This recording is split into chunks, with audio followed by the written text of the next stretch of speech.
நில்லுங்க. என்னாச்சு என்னாச்சு? சார் அந்த பரமக்குடி வரைக்கும் போக வேண்டியிருக்கு. அப்படியா? கிடைக்குமா? வாங்க வாங்க உட்காருங்க. வாங்க வாங்க வாங்க. சொல்லுங்கள். சார் எங்கே சார் வரீங்க? நான் ராமநாதபுரத்துலேருந்து வந்துட்டு இருக்கேங்க. சார் ராமநாதபுரத்தில் என்ன சார் சரியாக வரீங்க சார்? அங்கே நமக்கு பில்டிங் ஒர்க் நடந்துட்டு கட்டட வேலை. ஆமாம் ஆமாம் சார் இந்த இங்கே விளாட்றீங்களா இல்லை மற்ற இடத்துல விளாட்றீங்களா சார்? அதாவது இப்போதைக்கு வந்து 3 இடத்துல 4 இடத்துல வேலை நடக்குதுங்க. தஞ்சாவூர், ராமநாதபுரம், ராஜபாளையம், நம்ம எல்லா இடத்துலையும் தமிழ்நாடு ஃபுல்லாக போய்கிட்டு இருக்கோங்க. சார் ஆமாம் ஆமாம் சார் யூடியூப்லாம் வரீங்களா சார்? ஆமாம் யூடியூப் சேனல் வச்சுருக்குறோம். அடுத்து ஃபேஸ்புக்கு, இன்ஸ்டாகிராமு எல்லாத்துலேயும் வீடியோ போட்டுருக்கோம். நம்ம சேனல் நேம் வந்து பார்த்தீங்கன்னா ஜேசி பிட்டர்ஸ் அப்படின்னு போட்டீங்கன்னா வந்துடுங்க. ஆமாம் சார் நான் யூடியூப்பில் பார்த்துருக்கேன் சார். பார்த்துருக்கீங்களா? உங்களை பார்த்துருக்கேன் சார். ஆமாம் ஏதாவது ஒரு வழியில் பார்த்துருக்கீங்க, பார்க்காம யாரும் இருக்க மாட்டாங்க. ஆமாம் அதில் இந்த தண்ணி வரையெல்லாம் பார்த்தேன் சார், ரொம்ப சந்தோஷமாயிருக்கு சார்.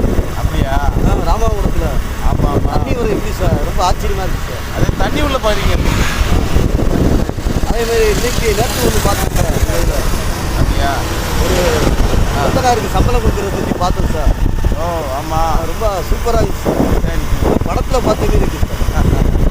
அதாவது டெய்லி ஏதாவது ஒரு கண்டென்ட் போடணும் அப்படிங்கிறதுக்காக போட்டுருக்கோம். ஆமாம் ஆமாம் தொடர்ந்து பாருங்கள். டெய்லி வீடியோ போட்டுகிட்டே இருப்போம். ஷார்ட்ஸ் போடுவோம். டெய்லி ஒரு வீடியோ வந்துகிட்டே இருக்கோம். சரி ஓகே. நீங்கள் எங்கள் பரமக்குடியில் இறங்கணுமா? பரமக்குடியில் இறங்கும் சார். சரி. அதுமாதிரி வேலை வந்து எப்படி சார்? கான்ட்ராக்டா இல்லை சம்பளமா சார்? அதாவது தினக்கூலிக்கு மட்டும் பார்க்குறது இல்லைங்க, நாள் சம்பளம் மட்டும் பார்க்குறது இல்லை. கூலி கான்ட்ராக்ட், மொத்த கான்ட்ராக்ட் பார்த்துருக்கோம். சரி சார். இதனால வந்து சார் வீட்டுக்காரருக்கு நல்லது சார். ஏன்னா எதுவும் செய்ய வேண்டியதில்லை சார். ஆமாம், காசை கொடுத்துருவோம், நீங்களே எனக்கு சொல்லி கொடுத்துருவீங்க. அதாவது மொத்த கான்ட்ராக்ட் அப்படின்னா நான் போய் எல்லாம் அடைச்சி வாங்குற மாதிரி இருக்கும். கூலி கான்ட்ராக்ட்னா பொருளெல்லாம் அவங்க வாங்கி கொடுத்துருவாங்க. சரிங்க சார். ஆமாம் சரிங்க சார். எனக்கு ஒரு வீடு கட்ட வேண்டியது சார். சரி, நான் உங்களை கான்டாக்ட் பண்ணுறேன் சார். சரி ஓகே கூப்பிடுங்க. சரிங்க சார். கூப்பிடுங்க, அந்த நேரத்தில் ஃப்ரீயாக இருந்தால் வந்துடுறேன். சரிங்க சார். சரிங்க சார். சரி சார் ஊர் வந்து சார் நிப்பாட்டுங்க சார். நிப்பாட்டி. ஓகே சரிங்க சரிங்க. சரிங்க.